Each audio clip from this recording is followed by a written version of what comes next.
आदाब नाजरीन, इस्तकबाल है आप सभी का मुल्क की बात में। मैं हूं आपके साथ पिंकी सहगल। खबरें शुरू करने से पहले एक नजर सुर्खियों पर।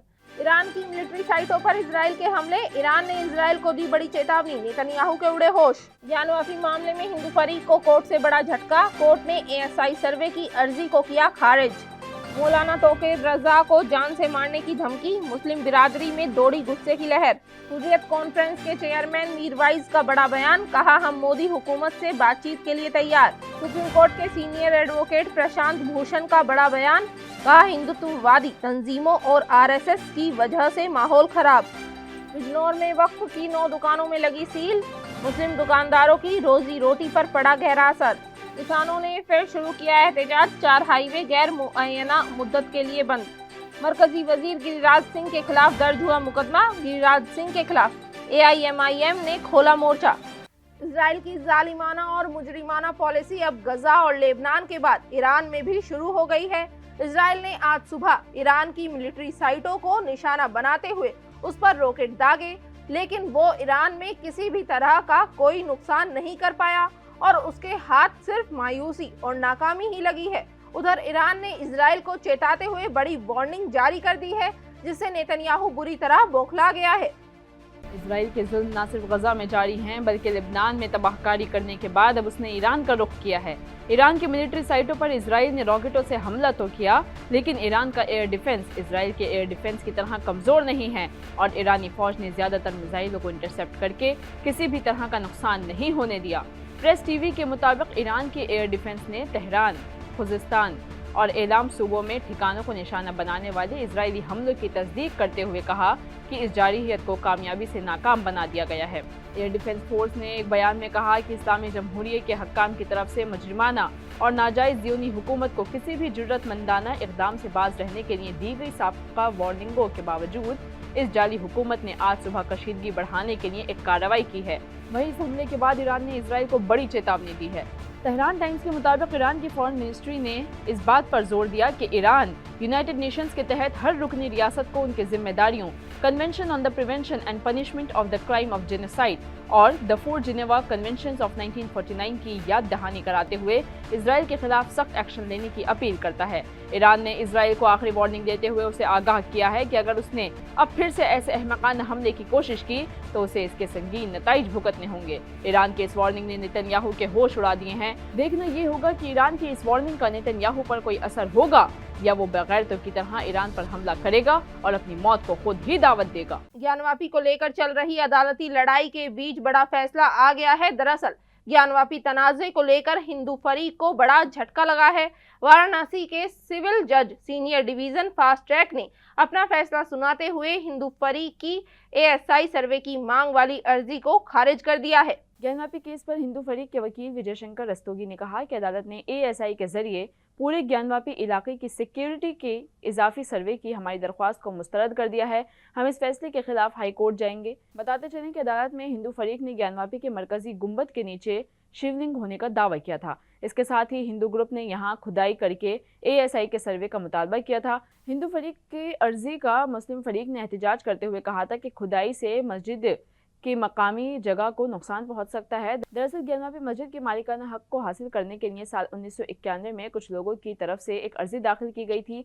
तकरीबन 2 दहाइयों तक चली सुनवाई के बाद हिंदू फरीक की तरफ से वाराणसी के सिविल जज senior division fast track court में 2 मांगें रखी गई, जिसमें पहली मांग ये थी कि वजू खाने का एएसआई सर्वे किया जाना चाहिए ताकि पता लगाया जा सके कि क्या वाकई यहाँ पर शिवलिंग था या फव्वारा था। वहीं हिंदू फरीक का दावा है कि मस्जिद के मरकजी गुंबद के नीचे 100 फीट का शिवलिंग है। ऐसे में मस्जिद के ढांचे को बगैर नुकसान पहुंचाए खुदाई की जाए ताकि शिवलिंग के दावे का पता लगाया जा सके। बता दें कि सुप्रीम कोर्ट के हुक्म पर वजू खाने को सील कर दिया गया है और अब वजू खाने का कोई सर्वे नहीं किया जाएगा। हिमाचल प्रदेश में बढ़ते मुस्लिम मुखालिफ वाकयात पर सुप्रीम कोर्ट के सीनियर एडवोकेट प्रशांत भूषण का बड़ा बयान सामने आया है, जिसमें उन्होंने कहा है कि पिछले कुछ सालों में हिंदुत्ववादी तंजीमों और आरएसएस की वजह से फिरका वाराना जहर तेजी से फैल गया है। लोग भी ये समझते थे कि हिमाचल में ये सांप्रदायिकता की बीमारी नहीं है, तो इसलिए अब की बार बहुत आश्चर्य हुआ कि कितनी जल्दी से ये हो गया और कितनी तेज़ी से फैल गया हिमाचल के कई जगहों में। और ये यही बात दिखाता है कि पिछले कुछ सालों में जो ये हिंदुत्ववादी संस्थाओं ने जो काम किया है, बीजेपी, आरएसएस और दूसरे और ऑर्गेनाइजेशंस ने, उसकी वजह से ये सांप्रदायिक जहर कम से कम अंदर अंदर काफ़ी फैल गया है, और जिसकी वजह से इतनी जल्दी से ये मोबिलाइजेशन वगैरह कर सकते हैं और इस तरह के हालात बना सकते हैं। और दूसरी बात ये भी दिखा रहा है, ये जो इंसिडेंट हुए हैं, कि कांग्रेस भी इस बीमारी से अछूती नहीं है, और कांग्रेस में भी कई लोग हैं जो चाहे वो आइडियोलॉजिकली सांप्रदायिक ना भी हों, लेकिन कम से कम अपॉर्चुनिस्टिकली सांप्रदायिक हैं। हुर्रियत कॉन्फ्रेंस के सदर मीरवाइज उमर फारूक ने कहा है कि उनकी तंजीम बीजेपी की क़यादत वाली मरकजी हुकूमत के साथ कश्मीर मुद्दे पर बातचीत करने के लिए तैयार है। जम्मू कश्मीर में हाल ही में असेंबली इंतखाबात हुए हैं और नई हुकूमत भी तश्कील हुई है। जम्मू कश्मीर में नेशनल कॉन्फ्रेंस की क़यादत में हुकूमत बनी और उमर अब्दुल्ला यूटी के नए वज़ीर आला बन गए हैं। मीरवाइज उमर फारूक हुर्रियत कॉन्फ्रेंस के सदर हैं। मीरवाइज को दफ़ा 370 के खात्मे के बाद घर में नज़रबंद कर दिया गया था। इसके खिलाफ उन्होंने हाई कोर्ट से रुजू किया था और 4 साल तक घर में कैद रहने के बाद सितंबर 2023 में उनको घर से बाहर निकाला गया था। हालांकि जम्मू कश्मीर इंतजामिया ने दावा किया है कि मीरवाइज को घर में नज़रबंद नहीं किया गया था, बल्कि ये कदम उनकी हिफाजत को मद्देनज़र रखते हुए उठाया गया था। मीरवाइज ने ब्रिक्स सरबराही इजलास में वज़ीर आज़म नरेंद्र मोदी की हालिया तकरीर का भी हवाला दिया और कहा कि वज़ीर आज़म ने खुद बातचीत और सिफारतकारी के जरिए मसाइल हल करने की बात की थी, ना कि जंग के जरिए। मीरवाइज ने कहा कि हुर्रियत कॉन्फ्रेंस ने साबिक़ वज़राए आज़म अटल बिहारी वाजपेयी, मनमोहन सिंह और पाकिस्तान के साबिक़ सदर परवेज़ मुशर्रफ से भी बात की है और वो दिल्ली में भी मौजूदा हुकूमत के साथ बातचीत के लिए तैयार हैं। उन्होंने कहा कि कश्मीर में पहले ही बहुत खून बहाया जा चुका है और इसे मजीद जारी रखने की इजाज़त नहीं दी जा सकती है। ऑल इंडिया मजलिस इत्तेहादुल मुस्लिमीन ने मरकजी वजीर गिरिराज सिंह के खिलाफ मुतनाज़ा बयान देने के इल्ज़ाम में बिहार के किशनगंज कोर्ट में मुकदमा दर्ज कराया है। मालूमात के मुताबिक आपको बताते चलें कि हैदराबाद के रुकन असेंबली असदुद्दीन ओवैसी की पार्टी AIM से वाबस्ता इम्तियाज़ आलम ने बीजेपी लीडर के खिलाफ अदालत में ये मुकदमा दायर किया है, क्योंकि उन्होंने अदालत में मौजूद लोगों को उकसाने के इरादे से मुजरिमाना साजिश रची है। उन्होंने कहा कि हिंदू स्वाभिमान यात्रा के दौरान बांग्लादेशी दरअंदाजी के साथ साथ उन्होंने हमारे मजहबी जज्बात को ठेस पहुंचाने वाले बयानात दिए हैं। बता दें कि शिकायत में ये इल्ज़ाम लगाया गया है कि गिरिराज सिंह ने जानबूझकर ऐसी तकरीर की जिससे फसाद बढ़ सकता है। साथ ही AIM के कारकुनान और लॉयर ने मरकजी वजीर गिरिराज सिंह के खिलाफ दायर कंप्लेंट में कहा है कि गिरिराज सिंह ने मुसलमानों पर मंदिर तोड़ने का इल्ज़ाम लगाया है, जो कि बेबुनियाद है और बिल्कुल गलत है और एक मुतनाज़ा और दंगा फैलाने वाला बयान है। मुस्लिम वकील ने दावा किया कि इस तरह के बयानात से समाज में गलत पैगाम जाएगा और फ़िरका वाराना तशद्दुद भड़क सकता है। वहीं सोशल मीडिया प्लेटफॉर्म एक्स पर मुस्लिम मजहब और IMC सरबराह मौलाना तौकीर रजा खान के खिलाफ काबिले एतराज़ बयान दिया गया है और उन्हें जान से मारने की धमकी दी गई है। बता दें कि इस वाक़े के बाद मुस्लिम कम्युनिटी के लोगों में गुस्सा देखा जा रहा है। आला अफसर IMC के मीडिया इंचार्ज मुनीर इदरीसी और कौमी तर्जुमान एडवोकेट मुफ्ती एहसान अल हक चतुर्वेदी के साथ जुमे की रात पुलिस स्टेशन पहुंचे और मुलजिम के खिलाफ रिपोर्ट दर्ज कराने का मुतालबा किया। मालूमात देते हुए मुनीर इदरीसी ने बताया कि जुमे की शाम उन्होंने एक एक्स अकाउंट पर देखा कि ब्रिजेश नाम की ID पर उनके मजहब के खिलाफ काबिल एतराज़ पोस्ट की गई है और IMC सरबराह मौलाना तौकीर रज़ा के लिए भी गलत लफ्ज़ों का इस्तेमाल किया गया है और उन्हें जान से मारने की धमकी दी गई है। उन्होंने पोस्ट का स्क्रीनशॉट ले लिया। कुछ ही देर में कम्युनिटी के दीगर लोगों को इसका पता चला, जिसके बाद वो आला अफसरान के साथ जुमे की रात 10:30 बजे पुलिस स्टेशन गए और शिकायत दर्ज कराई। वहीं यूपी से हैरान करने वाला मामला सामने आया है, जहां बिजनौर रेवेन्यू टीम और पुलिस इंतजामिया की टीम ने कलेक्ट्रेट के पास में मौजूद 9 दुकानों को सील कर दिया है। इसके अलावा जिला इंतजामिया ने दुकानों को सील करने का नोटिस भी दिया है। इस कार्रवाई से इलाके में हड़कंप मच गया है। दरअसल बिजनौर शहर कोतवाली इलाके में कलेक्ट्रेट के पास वक्फ बोर्ड की 9 दुकानें हैं। दुकान मालिकों के पास नक्शा नहीं था, जिसके बाद इंतजामिया हरकत में आई और इन सभी दुकानों को सील कर दिया है। इंतजामिया ने पहले दुकानदारों को नक्शा दिखाने के लिए नोटिस दिया था, लेकिन दुकानदार नक्शा नहीं दिखा पाए, जिसके बाद इंतजामिया ने ये कार्रवाई की है। इससे पहले भी वक्फ की 12 दुकानों को सील कर दिया गया था। दुकान सील होने के बाद दुकानदार ने कहा कि वो पिछले कई सालों से इन दुकानों में कारोबार कर रहे हैं, अपना काम चला रहे हैं और रोजी रोटी कमा रहे हैं। इंतजामिया की जानिब से उनकी दुकानों को सील करने की कार्रवाई से उनके सामने रोजी रोटी का एक मसला खड़ा हो गया है। दुकानदारों का कहना है कि सभी दुकानें कचहरी वाली मस्जिद की हैं, जो वक्फ बोर्ड के अंडर आती हैं। दुकानें 1986 में बनी थी, तब नक्शा पास नहीं हुआ था। नोटिस का जवाब देने के बाद भी इंतजामिया ने उनकी गैर मौजूदगी में दुकानों को सील कर दिया है। दुकानदारों का कहना है कि वो अपने कागजात आला अफसरान को दिखाएंगे, दुकानों की सील खोलने की अपील करेंगे। विजियो आई क्लिनिक और कांग्रेस माइनॉरिटी डिपार्टमेंट के साबिक वाइस चेयरमैन शादाब आलम की क़यादत में दिल्ली के ओखला विहार में फ्री आई टेस्ट कैंप लगाया गया, जिसमें मेडिसिन डॉक्टर और कैंसर डॉक्टर भी मौजूद रहे। बताते चले कि कैंप में खून की भी जांच फ्री कराई गई। यहां पहुंचकर हजारों की तादाद में लोगों ने अपने टेस्ट मुफ्त में कराए। कैंप में उन्हें मुफ्त में दवाइयां और चश्मा भी दिया गया। त्योहारों के दौरान दुकानों में खाने पीने के सामान में मिलावट जमकर होती है। दुकानदार धड़ल्ले से खुलेआम मिलावट से भरे नकली खाने के सामान बेचते हैं और कोई भी इन्हें रोकने की कोशिश नहीं करता है। इसी को देखते हुए दिल्ली के तालकटोरा स्टेडियम में आज ऑर्गेनिक फेस्टिवल का इनेकाद हुआ, जिसमें खाने की चीजों में हो रही मिलावट के बारे में लोगों को बताया गया। इस मौके पर ऑर्गेनाइजर डॉक्टर वसंत गोयल ने क्या कुछ कहा, सुनिए।